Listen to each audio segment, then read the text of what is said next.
The village of Oakhaven nestled within a valley renowned for its dawn chorus every morning.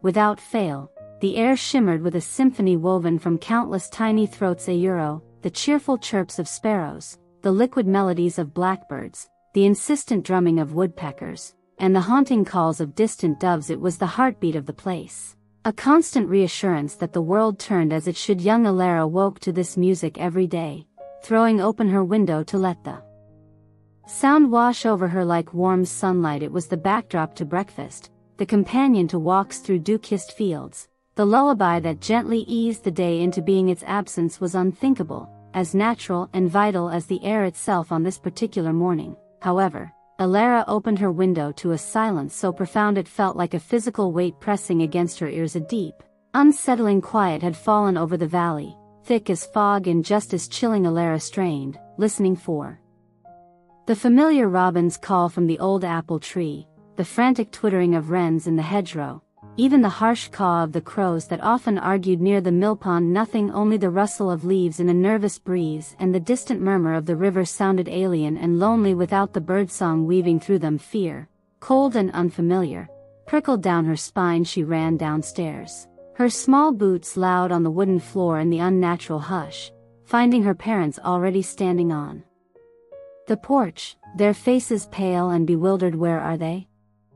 Elara whispered, her voice startlingly loud in the void. Her father shook his head, his eyes scanning the empty sky. "We don't know, little one," he murmured, a tremor in his voice. "We simply don't know." Driven by a need deeper than fear, Elara slipped away after breakfast, drawn towards the whispering woods where the birds were always most abundant. The path felt different beneath her feet, the towering oaks and beeches standing like silent, disapproving sentinels. The usual rustle of squirrels was absent. The dappled sunlight seemed colder. The vibrant tapestry of sound that usually defined the woods, the frantic scratching of beetles, the buzzing of insects, the constant avian chatter, was replaced by an oppressive stillness that made her own breathing sound unnervingly loud. Every shadow seemed deeper, every creak of a branch amplified. The vibrant life of the forest felt muted, diminished, as if its very soul had been withdrawn. She called out softly, "Hello? Little friends?" Her voice echoed faintly, swallowed by the vast, listening silence. Only the wind sighed in reply, sounding mournful and lost. Pushing deeper into the heartwood, guided by instinct and dread, Elara finally discovered them in a small, mossy hollow, sheltered by ancient roots. Huddled, every bird from Oakhaven and the surrounding woods, they sat unnaturally still, pressed together for warmth, their brilliant feathers looking strangely dull in the gloom. But the most shocking sight was their heads. Bare and vulnerable, covered only in soft, pinkish skin where feathers should have been. They looked impossibly small and fragile, their bright eyes wide with confusion and a deep, unspoken sorrow. There were no injuries, no signs of attack, just this inexplicable loss. Elara's heart ached as she saw the proud cardinal, usually so vibrant, hunched and shivering, and the tiny blue tit trembling beside him. It wasn't anger she felt, but a profound wave of pity that washed over her, bringing tears to her eyes. Without hesitation, Elara knelt at the edge of the hollow. She spoke softly, her voice trembling but gentle. "Oh, you poor things, you must be so cold." She carefully unwound her own warm, knitted scarf, its soft wool a bright spot of color against the greens and browns of the forest floor. Moving slowly, ever so slowly, she approached the nearest bird, a small sparrow. It watched her with wary eyes but didn't flinch. Gently, so gently, she draped a corner of the scarf over its featherless head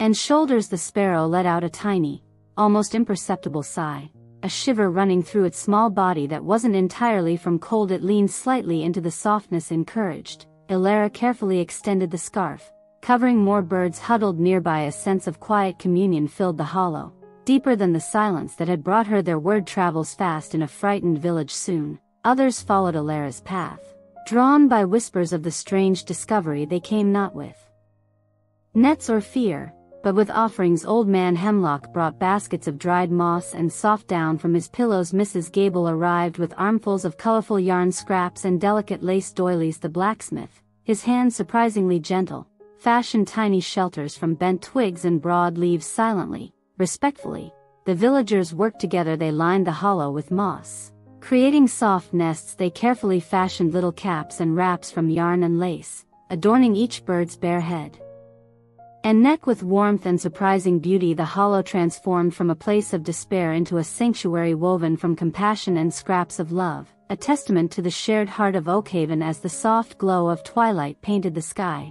a profound change began. The birds, warmed and comforted, seemed to draw a collective breath then, hesitantly at first, like the first drops of rain after a long drought. A single, clear note pierced the heavy silence. It was the robin, perched near Elara, his head covered in a tiny crimson yarn cap. Another note joined, then another, a sparrow, a finch, a blackbird. The melody was tentative, fragile, yet unmistakably beautiful. It swelled, note by pure note, weaving together, growing stronger and more confident, filling the woods, spilling out into the valley. It wasn't just their morning song returned. It was a song of gratitude, of resilience, of connection rediscovered. It washed over the villagers, bringing tears of relief and profound joy. Elara smiled, the sounds settling deep within her, more precious than ever before. The birds sang long into the velvet night, a lullaby for the valley, a promise that even the deepest silence could be healed by kindness, and that the world's heart, once stilled, could find its voice again. The music of Oakhaven was restored, forever carrying within it the memory of the day silence fell, and the deeper strength of the love that answered.